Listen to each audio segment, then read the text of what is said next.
तुतारी वाजणार आहे परत याच्याविषयी खात्री आहे। पण या शिवस्वराज्य यात्रेसाठी मंचावर उपस्थित असणारे राष्ट्रवादी काँग्रेस शरदचंद्रजी पवार पक्षाचे प्रदेशचे अध्यक्ष, माझे मार्गदर्शक, निष्ठा, स्वाभिमान आणि लढाऊपणा याचं मूर्तिमंत प्रतीक असलेले नामदार जयंतरावजी पाटील साहेब, आपल्या सर्वांचे मार्गदर्शक आदरणीय श्रीरामजी शेटे साहेब, हेमंतजी टकले साहेब, या भागाचे खासदार भास्करजी बगरे सर, आमदार सुनीलजी भुसारा, ज्यांनी आपल्याला मार्गदर्शन केले त्या रोहिणीताई खडसे, महबूबाई शेख, सुनीलजी गव्हाणे, पंडितजी कांबळे, बाबासाहेबजी जाधव, कोंडाजी मामा आवाड, संगीताताई पाटील, पुरुषोत्तमजी कडलक, गजानन नाना शेलार, सचिनजी पिंगळे, दत्तात्रयजी पाटील, जयवंतजी वानोरे, श्यामभाऊ हिरे, व्यासपीठावरील सर्व मान्यवर, पत्रकार बांधव आणि आपण सगळेजण, मला पूर्ण कल्पना आहे की जवळपास 3 वाजत आलेत आणि त्यामुळे जास्त वेळ बोलणार नाहीये, कारण जास्त वेळ बोलण्याची आवश्यकता नाही, पण येणं गरजेचं होतं, कारण लोकसभेच्या प्रचाराच्या वेळी भुसारा साहेब दिंडोरी लोकसभेमध्ये आपण प्रचाराला आलो होतो, सभा घेतली होती आणि त्यावेळी एक विश्वास व्यक्त केला होता, तो आदरणीय पवार साहेबांविषयी, आणि तुमचं विशेष आभार 2 कारणांसाठी मानतो। कारण दिंडोरी लोकसभा मतदारसंघाने केवळ खासदार निवडून दिला नाही, तुम्ही हिरा निवडून दिला, हिरा ज्यांच्याविषयी आम्ही अभिमानानं लोकसभेत सांगतो, म्हणजे आमच्या बगरे सरांची जेव्हा आपण ओळख करून द्यायची असते तेव्हा अभिमानानं आम्ही इतर खासदारांना सांगतो, ये हमारे जायंट किलर है, ज्यांनी केंद्रीय मंत्र्याला पराभूत केलं। जेव्हा खोके, सत्ता, दडपण, दबाव या सगळ्या गोष्टी एका बाजूला होत्या, तेव्हा बगरे सरांच्या रूपानं दिंडोरी लोकसभा मतदारसंघातल्या प्रत्येक मतदारानं दाखवून दिलं की लोकशाहीवर, संविधानावर विश्वास ठेवला तर काय चमत्कार करता येतो ते तुम्ही दाखवून दिलं, म्हणून तुमचं मनापासून आभार व्यक्त करतो। जे खरं तर या लोकसभा मतदारसंघामध्ये तुतारी आणि पिपाणी चिन्हाच्या वादामुळे सर किती 1 लाख मतं, जवळपास 1,03,000 मतं ही चुकीनं दुसरीकडे पडली, आणि असं असताना सुद्धा तुम्ही जो दैदिप्यमान विजय साकारलात तो बघितल्यानंतर तुम्हाला एवढंच सांगायचंय का लोकसभा तो सिर्फ झांकी थी, विधानसभा अभी बाकी है। आणि या लोकसभेला तुमच्या प्रत्येकाचा हा निर्णय काय होता, हा निर्धार का होता, तर महाराष्ट्रातल्या मराठी माणसांनी निर्माण केलेले 2 पक्ष फोडण्याचं पाप या दिल्लीच्या सरकारने केलं होतं। एक हिंदू हृदय सम्राट शिवसेना प्रमुख बाळासाहेब ठाकरे यांनी निर्माण केलेली शिवसेना आणि आदरणीय शरदचंद्रजी पवार साहेबांनी निर्माण केलेला राष्ट्रवादी काँग्रेस। आणि आपल्या महाराष्ट्राचा इतिहास आहे, महाराष्ट्राला एक वेळ चूक मान्य होते, पण महाराष्ट्र गद्दारी सहन करत नाही, हा इतिहास आहे। आणि हे महाराष्ट्राने दाखवून दिलं लोकसभा निवडणुकीत। 48 खासदारांपैकी 31 खासदार हे महाविकास आघाडीचे निवडून दिले, आणि हे निवडून दिल्यानंतर हाच इतिहास आता तुम्हाला विधानसभेत करायचा आहे। कारण या विधानसभा मतदारसंघामध्ये काही लोक सांगत होते छाती फाडली तरी आदरणीय साहेबच दिसतील। मी कधीच कुणावर वैयक्तिक टीका करत नाही, पण प्रश्न हाच पडतो, छाती फाडल्यानंतर आतमध्ये टी-शर्ट घातला होता का फक्त, त्याच्या मागे स्वार्थाची हिरवळ दिसली म्हणून अशी भूमिका बदलली का, हा प्रश्न माझ्यासारख्या लहान कार्यकर्त्याला पडतो। कारण कोणी ही भूमिका बदलल्यानंतर प्रत्येकाने सांगितलं विकासासाठी ही भूमिका बदलली। म्हणजे तुमच्याकडे पण गुलाबी जाकीटवाले येऊन गेले असते, गुलाबी यात्रा येऊन गेली की नाही, गुलाबी यात्रा येऊन गेली। विकासासाठी जेव्हा भूमिका सांगितल्या त्या आज पुणे जिल्ह्यामध्ये महामहिम राज्यपाल, सगळे विधान परिषद, विधानसभा सदस्य, राज्यसभा, लोकसभा खासदार यांच्याशी संवाद साधणार होते। आज खरं तर 11 वाजता कार्यक्रम होता, मी त्या कार्यक्रमाचा निषेध म्हणून मी कार्यक्रमावर बहिष्कार टाकला आणि तुमच्याशी संवाद साधायला आलो। याचं कारण जे विकासाच्या गप्पा महाराष्ट्रात मांडतात ते पुणे जिल्ह्यातल्या माझ्या शिरूर लोकसभा मतदारसंघातल्या सुप्रियाताईंच्या बारामती लोकसभा मतदारसंघातल्या सर्वसामान्य लोकांची कामं गेल्या 2 वर्षात 1 रुपयाचा सुद्धा निधी हा जिल्हा नियोजन मधून आणून दिला नाही। 1 रुपयाचा निधी जर जिल्हा नियोजन मधून महाराष्ट्राचे उपमुख्यमंत्री हे केवळ विरोधी पक्षातले खासदार आहेत म्हणून देत नसतील तर आम्ही आज निषेध केला। मी तिकडे न जाता आज तुमच्याशी बोलायला आलो, कारण ही वस्तुस्थिती तुम्हाला सांगितली पाहिजे की या विकासाशी देणं घेणं जनसामान्यांच्या प्रश्नांशी राहिलेलं नाही। हे ठराविक लोकांना निधी देऊन मत खरेदी करण्यासाठीचं पाप जर कोण करत असेल तर ते महायुतीचं सरकार करतं। मगाशी कांद्याच्या प्रश्नाविषयी सर बोलले।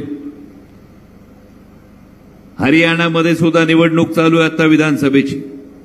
या हरियाणातला शेतकरी विसरला नाही। हरियाणामध्ये कितीतरी भारतीय जनता पक्षाचे उमेदवार उमेदवारी परत करायला आहेत।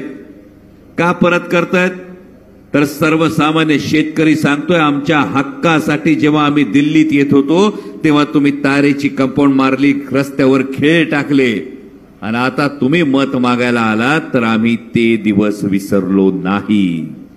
आणि म्हणून दिंडोरी तालुक्यातल्या सर्वसामान्य शेतकऱ्याला माझं आवाहन आहे, तो दिवस विसरू नका जेव्हा या केंद्र सरकारने, या भारतीय जनता पक्षाच्या सरकारनं कांद्यावर निर्यात बंदी लादली होती आणि आपला कांदा 8 आणि 10 रुपयाने आपल्याला घालावा लागला। तो दिवस विसरू नका। का विश्वगुरु म्हणवतो ना भारतीय जनता पक्ष आणि माननीय पंतप्रधान नरेंद्रजी मोदी स्वतःला। अरे साधं बांगलादेशला तुम्ही सांगू शकला नाहीत आमच्या द्राक्षाची नुकसान करत असताना तुम्ही बांगलादेशची निर्यात सुरू करू शकला नाही। त्या दिवसांचा विसर पडू देऊ नका एवढंच तुम्हाला कळकळीचं सांगलं। मगाशी आमचं संतोष रेटे बोलत होते तेव्हा त्यांनी सांगितलं घराघरामध्ये एक ग्रॅज्युएट आहे पण नोकऱ्या हाताला। शेटे सरांनी सांगितलं आज शेतकऱ्याच्या मुलाला मुलगी द्यायला कोणी तयार होत नाही आणि म्हणून आज महाराष्ट्र केवळ विधानसभेसाठी तुमच्याकडे उमेदवार येईल तो मत मागणार नाहीत। महाराष्ट्र आपला हक्क मागतोय, आपला सर्वसामान्य शेतकरी हक्क मागतोय। माझ्या घामाला योग्य दाम मिळाला पाहिजे, माझ्या शेतमालाला हमीभाव मिळाला पाहिजे। महाराष्ट्राचा युवक त्याचा हक्क मागतोय, माझ्या हाताला काम मिळालं पाहिजे। मंदिरातला राम नंतर आधी हाताला काम द्या, हा हक्क आज महाराष्ट्रातला युवक मागतो। माझी माता भगिनी हक्क मागते की लाडकी बहीण असेल तर लाडकी असलीच पाहिजे पण त्याच्याबरोबर माझी भगिनी सुरक्षित असली पाहिजे। हा सुरक्षिततेचा हक्क आज महाराष्ट्र मागतो। आणि कदाचित उद्या देशाचे गृहमंत्री नाशिकमध्ये येत आहेत। पत्रकार बांधवांनी विचारलं, देशाचे गृहमंत्री नाशिकमध्ये येत आहेत। कदाचित देशाच्या गृहमंत्र्यांना सुद्धा कळलं असेल का इथं लाडकी बहीण म्हणत असताना जसं मगाशी रोहिणीताई म्हणाल्या प्रत्येकाची योजना वेगळी। गुलाबी जॅकेटवाले म्हणतात माझी लाडकी बहीण, मुख्यमंत्री महोदय म्हणतात मुख्यमंत्री लाडकी बहीण आणि भारतीय जनता पक्षाचे दुसरे अर्धे उपमुख्यमंत्री म्हणतात बहिणींचा लाडका देवा भाऊ। हाय का नाही गंमत? एकच माल 3-3 लेबल अशा पद्धतीने ही स्कीम चालवत असताना दुर्दैव आहे महाराष्ट्राचं की महाराष्ट्राच्या गृहमंत्र्यांच्या गृह जिल्ह्यामध्ये नागपूर जिल्ह्यामध्ये गेल्या 240 दिवसात 213 बलात्काराच्या घटना घडल्यात। जर गृहमंत्र्यांच्या गृह जिल्ह्यामध्ये 240 दिवसात 213 बलात्कार घडत असतील तर अशा सरकारला सत्तेत राहण्याचा नैतिक अधिकार आहे का? आणि हाच अविश्वास केंद्रातल्या सरकारच्या मनात निर्माण झालाय। म्हणून बहुतेक गृहमंत्री उद्या नाशिकला येत आहेत कारण महाराष्ट्रात भरोसा ठेवण्यासारखी परिस्थिती राहिलेली नाही त्यांची भाजप नेत्यांवर। नाहीतर विचार करा ना, निवडणुका कुठं चालू आहेत? हरियाणात निवडणुका कुठं चालू आहेत? जम्मू काश्मीरमध्ये। आणि देशाचे गृहमंत्री कुठे यायलेत? महाराष्ट्रात। भावांनो हे समजून घ्या, ही परिस्थिती का आहे तर हरियाणामध्ये भारतीय जनता पक्षाचा सुपडा साफ आहे। भारतीय जनता पक्ष जेमतेम 2 आकडी संख्या गाठू शकतो की नाही हा संभ्रम आहे। अशी परिस्थिती हरियाणात आहे। जम्मू काश्मीरमध्ये भारतीय जनता पक्ष कुठेही सत्तेत येण्याची चिन्ह दिसत नाहीत आणि महाराष्ट्रातल्या नेतृत्वावर देशाच्या नेतृत्वाचा, देशाच्या गृहमंत्र्यांचा महाराष्ट्रातल्या त्यांच्या भारतीय जनता पक्षाच्या नेत्यांवरच विश्वास राहिला नाही. मग तुम्ही म्हणाल दादा इथं तर वेगळे, म्हणजे इथं तर गुलाबी जॅकेटच असेल कदाचित. पण आम्ही शाळेत होतो, कॉलेजमध्ये होतो, तेव्हा एक गाणं आम्ही ऐकलं होतं, आजा मेरी गाडी में बैठ जा. आठवतंय का? असे गाणं होतं, बहुतेक बाबा सायकलचं गाणं होतं ते, आजा मेरी गाडी में बैठ जा नावाचं. पण महाराष्ट्रातलं राजकारण असं आता सुरू झालंय, भारतीय जनता पक्षाविषयी बोलतोय, कारण त्यांचे कार्यकर्ते गुलाबी जॅकेटवाल्या म्हणतात पहिले तू मेरी गाडी से उतर जा, आणि आजा मेरी गाडी में बैठ जाच्या ऐवजी पहिले तू मेरी गाडी से उतर जा अशी परिस्थिती निर्माण झाल्यामुळं महायुतीमध्ये सावळा गोंधळ सुरू आहे. आणि हा सावळा गोंधळ सुरू असताना तुम्हाला लक्षात ठेवायचंय की ही निवडणूक महाराष्ट्राच्या हक्काची आहे. कारण ज्या भारतीय जनता पक्षाच्या वळचणीला सत्तेसाठी काही लोक जाऊन बसलेत, त्यांना सर्वसामान्य शेतकऱ्यांच्या, सर्वसामान्य आदिवासी बांधवांच्या, सर्वसामान्य माता भगिनींच्या हक्कासाठी नजरेला नजर देऊन बोलण्याची हिंमत सुद्धा राहिली नाही.